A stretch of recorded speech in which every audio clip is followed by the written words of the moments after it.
صحیح بخاری میں حدیث ہے، نبی علیہ السلام فرماتے ہیں میں نے خواب میں دیکھا کہ میں نے یوں تلوار لہرائی ہے تو اس کا اگلا حصہ ٹوٹ گیا، تو میں نے اس کی تعبیر کی ہے کہ احد میں ہمیں تکلیف پہنچے گی، اور پھر میں نے دوبارہ تلوار لہرائی تو وہ اپنی اصلی حالت میں واپس آ گئی، تو اس کی تعبیر میں نے کی ہے کہ اس تکلیف کے بعد پھر اللہ تعالیٰ ہمیں راحت دے دے گا۔ ظاہر ہے کہ پھر الٹیمیٹلی ان کا عالم تو تھا۔ مہاجرین میں سے بھی حضرت حمزہ بن عبد المطلب، ان کا غم بھی رسول اللہ کے لیے بہت بڑا تھا، وہ آپ کے بھائیوں کی جگہ بھی تھے اور چچا بھی تھے، دودھ پیتے، رضاعت کا رشتہ بھی تھا ان سے، بھائی والا بھی، آرمی چیف بھی تھے بدر میں بھی، احد کے اندر بھی، تو حضور کے لیے وہ بھی غم بہت تھا۔ حضرت حمزہ بن عبد المطلب کا غم اتنا بڑا غم تھا کہ صحیح بخاری میں ایک پورا چیپٹر ہے غزوہ احد کے چیپٹر کے اندر نا، اس کا عنوان ہی ہے حضرت حمزہ بن عبد المطلب کی شہادت، اور اس میں وہ لمبی حدیث ہے واشی کے بارے میں۔ دو تابعین جو ہے وہ واشی کو ملنے کے لیے جاتے ہیں، وہ شام میں شفٹ ہو چکے ہوتے ہیں، اور ان سے جا کے حضرت حمزہ کا قتل کے بارے میں پوچھتے ہیں، تو واشی بتاتے ہیں کہ جی میری یعنی ڈیوٹی لگائی گئی تھی جبیر بن مطعم کی طرف سے۔ خیر وہ جبیر بن مطعم بعد میں وہ بھی مسلمان ہو گئے، وہ بھی صحابی ہیں، اور ہند جو بیوی تھی ابو سفیان کی، اس نے اپنے باپ کا بھائیوں کا بدلہ لینا تھا، تو وہ کہتے ہیں میں ایک پتھر کے پیچھے چھپ گیا اور میں انتظار میں رہا کہ میں موقع ملتے ہی سامنے آ کے وہ نہیں لڑا، اس نے چھپ کے جو ہے نا وہ نیزے کا وار کیا، مکہ بھی چھوڑ کے یعنی فتح مکہ کے بعد طائف چلا گیا، طائف میں نے سکونت اختیار کر لی، تو بالآخر طائف میں بھی اسلام پہنچ گیا، وہاں کے قبائل نے بھی اسلام قبول کر لیا، چاروں ناچار میرے پاس کوئی حل نہیں تھا، تو مجھے میرے ساتھیوں نے کہا کہ رسول اللہ معاف کرنے والے ہیں، تم حضور کے سامنے پیش ہو، اللہ تعالیٰ تمہاری غلطی معاف کر دے گا، تو میں بھی ان لوگوں کے ساتھ چلا گیا۔ اب وہ نبی علیہ السلام کے سامنے پیش ہوئے، صحیح بخاری کے الفاظ ہیں کہ نبی علیہ السلام نے پوچھا واشی کا یا رسول اللہ واشی ہوں، قاتل حمزہ کا یا رسول اللہ۔ آپ امیجن کریں، آپ فرمایا کہ واشی تیرا جو یہ عذر ہے میں اس اعتبار سے اسلام قبول کرتا ہوں، لیکن کیا تم یہ کر سکتے ہو کہ مجھے اپنی شکل دوبارہ نہیں دکھانی؟ اچھا یہ حضور کا ہی حوصلہ تھا، ادروائز تو اس کا گاٹا اترنا چاہیے تھا، ٹھیک ہے، کیونکہ اب جب کہ غلبہ اسلام کا ہو گیا اس کے بعد اسلام قبول کرنا، لیکن حضور کی شفقت تھی۔ لوگ اگلے جملے کو تو دیکھتے ہیں کہ حضور نے کہا مجھے شکل نہیں دکھانی، اور وہ یعنی سمجھتے ہیں کہ شاید حضور نے سختی کی ہے یا ایک فنیٹک اپروچ ہے، ایسا نہیں ہے۔ آپ دیکھیں کسی کی جان بخشی ہو گئی ہے، یہ چھوٹی بات ہے۔ تو اس پہ میں اکثر جملہ بولا کرتا ہوں کہ چچا سے زیادہ انسان کو اپنی اولاد سے محبت ہوتی ہے۔ قاتلین حسین جو ہیں، قاتلین حسن ہیں، ان کے ساتھ قیامت کے دن رسول اللہ کا کیا ایٹیچیوڈ ہوگا ایز کمپیئر ٹو قاتلین، لیکن یہ سوگ حمزہ نہیں تھا، یہ غم حمزہ تھا۔ ہم اختلاف کرتے ہیں سوگ حسین سے، غم حسین تو قیامت تک جاری رہے گا، جس میں یہ پیٹنے والا ماتم والا معاملہ نہ ہو، بلکہ حسین علیہ السلام کی اس دعوت کو یاد کیا جائے۔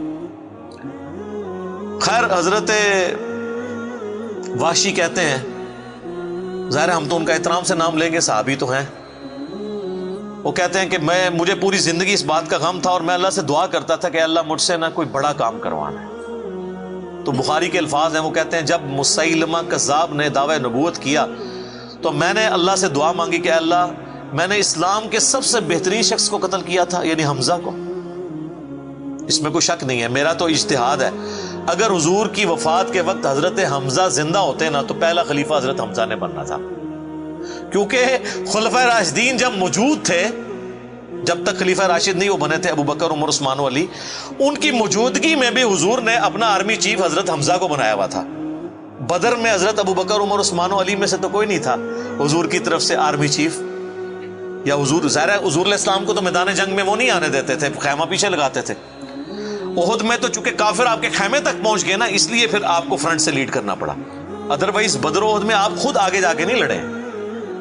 اور حنین کے موقع پر بھی 12,000 کا لشکر تھا اور صرف 80 بندے رہ گئے تھے، صحیح بخاری میں آتا ہے 12,000 میں سے اور حضور اکیلے آگے جا رہے ہیں. اور پھر آپ کی دلیری کی وجہ سے آپ نے, بخاری کے الفاظ ہیں, آپ نے زمین سے یوں مٹھی بھری مٹی کی اور یوں کافروں کی طرف بھیجی, اور قرآن میں اس کا ذکر ہے وَمَا رَمَيْتَ إِذْ رَمَيْتَ وَلَكِنَّ اللَّهَ رَمَىٰ. اے نبی, جب تم نے وہ کنکریاں پھینکی تھی وہ تم نے تو نہیں پھینکی تھی, وہ تو اللہ نے پھینکی تھی. بس وہ مبارک ہاتھوں کی برکت تھی. جب آپ نے یوں مٹی پھینکی تو سامنے جو قبیلہ حوازن کے لوگ, جن کے تیروں کا مقابلہ کوئی نہیں کر سکتا تھا, ہر ایک کی آنکھ تک وہ کنکر پہنچا, وہ اندھے ہو گئے. اور حضور فرنٹ سے لیڈ کرتے ہوئے انا النبی لا کذب, میں نبی ہوں, اس میں کوئی شک نہیں, میں عبد المطلب کا بیٹا ہوں, اس میں کوئی شک نہیں. یہ آپ علیہ السلام یہ اشعار پڑھتے ہوئے آگے گئے. تو نبی صلی اللہ علیہ وآلہ وسلم کے لیے حمزہ ابن عبد المطلب کی بڑی اہمیت تھی. تو اب واشی کہتا ہے جب مسیلمہ کذاب نے دعوی نبوت کیا تو میں نے اللہ سے دعا مانگی. دیکھیں اللہ تعالیٰ سب کی دعائیں سننے والا ہے, اور میں نے کہا یا اللہ مجھے موقع دے, میں اسلام کے بہترین شخص کو میں نے قتل کیا ہے تو میں اسلام کے بدترین دشمن کو بھی میں ہی قتل کروں. دیکھیں اسلام کا بدترین دشمن وہی ہو سکتا ہے نا جس نے دعوی نبوت کیا ہو اور مسلمانوں کی جمعیت توڑ دی ہو اس وقت میں جب حضور کی ڈیتھ ہو چکی ہے, لیڈر جا چکا ہے, اور پیچھے مینجمنٹ کو کمزور کرنے والی بات ہے ہزاروں لوگوں کا مرتد ہو جانا. تو وہ کہتے ہیں کہ میں جب جنگ یمامہ کے لیے ندا کی گئی تو میں بھی اس لشکر میں شامل ہوا, اور میں نے اپنے وہی نیزہ جس سے حضرت حمزہ کو مارا تھا, سر عمر سیریز میں انہوں نے یہ سین فلمائے ہیں, وہ نکالا اور اللہ سے مانگا. اور کہتے ہیں میں نے دیکھا کہ وہ گھنگریالے بالوں والا جو ہے وہ اونٹ کی رنگت کا اس کا جسم وہ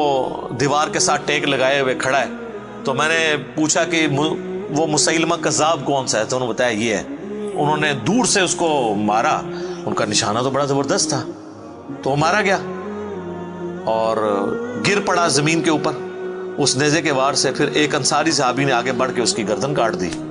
تو پھر وہ کہتے تھے کہ مجھے اللہ سے امید ہے کہ اللہ تعالیٰ اس نیکی کی برکت سے میری وہ غلطی معاف کر دے گا. ٹھیک ہے, ویسے تو اسلام لانے کی غلطی معاف کر دیتا ہے, صحیح مسلم میں حدیث ہے کہ ایمان لانا پچھلے کے گناہوں کو معاف کر دیتا ہے, لیکن سر کچھ گناہ بہت بڑے لیول کے ہوتے ہیں, اس کے لیے بہت بڑے لیول کی نیکی چاہیے ہوتی ہے اس کی کمپنسیشن کے لیے. چونکہ حضور بھی تو اس اعتبار سے تو حضرت واشی حضور کے سامنے نہیں آتے تھے نا.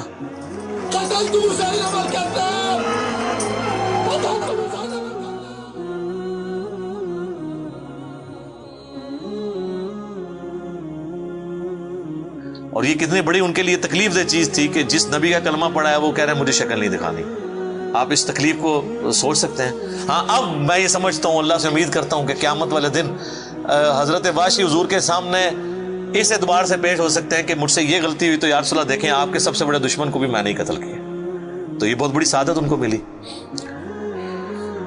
رضی اللہ عنہم اجمعین وعلیہم السلام. صلاۃ بر محمد وآل محمد. اللہم صلی علی محمد وعلی آل محمد واصحابہ اجمعین الی یوم الدین.